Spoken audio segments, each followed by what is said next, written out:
मेरी बहुएं ड्रामे की आज की किस्त में आपने देखा कि सुबह अंबर बेगम का पाँव ठीक नहीं था, इसलिए नाश्ता किसी बहू ने बनाकर नहीं दिया और ख़ुद आसिफ साहब ने अपना नाश्ता बनाया। हालांकि देखा जाए तो इनके 3 बेटे हैं, वो अपनी बीवियों को कहने की बजाय खुद भी आगे बढ़कर ये काम कर सकते थे कि हम बना देते हैं आपको। खैर, ऐसी तरबियत तो वाकई किसी माँ ने अपने बेटों को नहीं दी कि किचन में खड़े होकर तुम काम करो, और अगर कोई बेटा करता नज़र आ भी जाए तो बीवी को ताने दिए जाते हैं कि मैंने तो आज तक अपने बेटे को हिलकर पानी का गिलास तक पीने नहीं दिया और इसने आते ही मेरे बेटे को किचन में काम पर लगा दिया।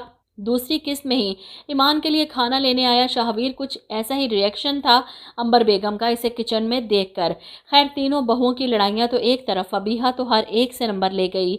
मॉल में खड़े होकर अपने शोहर को थप्पड़ ही मार दिया और शोहर भी ऐसा मुतमईन बगैरत थप्पड़ खाने के बाद बीवी को घर लाया और इससे माफ़िया मांग रहा है, इसके लिए खाना लेकर आया। गलती फबीहा की थी, जब पता है इसका शोहर इतना महंगा सेट इसे नहीं दिलवा सकता, इसे जिद ही नहीं करनी चाहिए थी। लेकिन वो जिस कदर बिगड़ी हुई थी अपने माँ बाप के लाड प्यार से, इसे इस चीज़ की समझ होती तो डिमांड ही ना करती।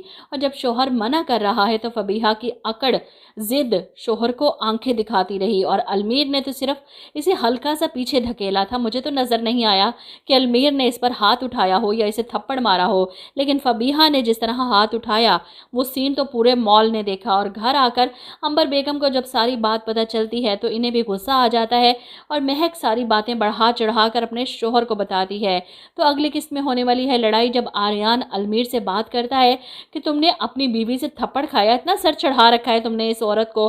फबीहा महक भाभी पर चिल्लाती है तो लगा दिया आपने आग। महक को भी गुस्सा आता है कि मुझसे तमीज़ से बात करो, मैं तुम्हारा शोहर नहीं जो तुम्हारी बकवास बर्दाश्त कर जाऊं। और कान खोलकर सुन लो सब, जितना मैं इस घर में काम करूंगी इतना बाकी सब भी करेंगे। फबीहा महक की बातें सुनकर घर छोड़कर जाने की धमकी देती है कि मैं मुलाजिम नहीं हूँ आप सबकी। ये सब देखने के बाद अंबर बेगम अपने कमरे में बैठी रो रही हैं जब आसिफ साहब इनके पास आते हैं कि तुम कुछ छुपा रही हो, क्या हुआ घर में, फिर से कोई लड़ाई हुई?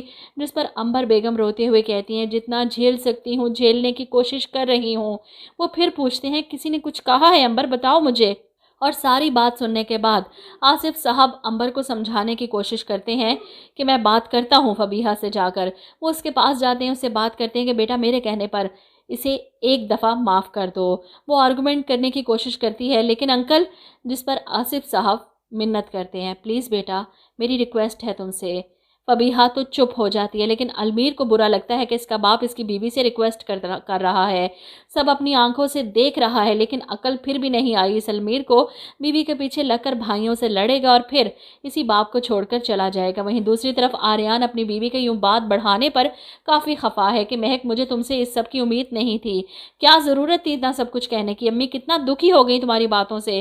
जिस पर महक गुस्से से चीखती है मुझे भी अपनी नई ज़िंदगी से ये उम्मीद नहीं थी। इस घर में आने से पहले क्या क्या ख्वाब सजाए थे, क्या क्या सोचा था मैंने, मुझे क्या पता था मेरे घर वाले मुझे इस जहन्नुम में झोंक रहे हैं।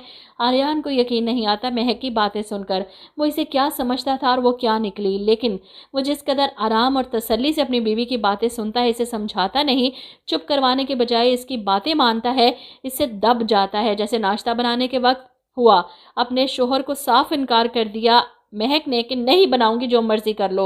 और आर्यान बेबसी की तस्वीर बना बस खड़ा इसे देखता रहा। यही चीज़ महक को शह देगी कि वो और भी ज़्यादा खुलकर बोले सबके सामने।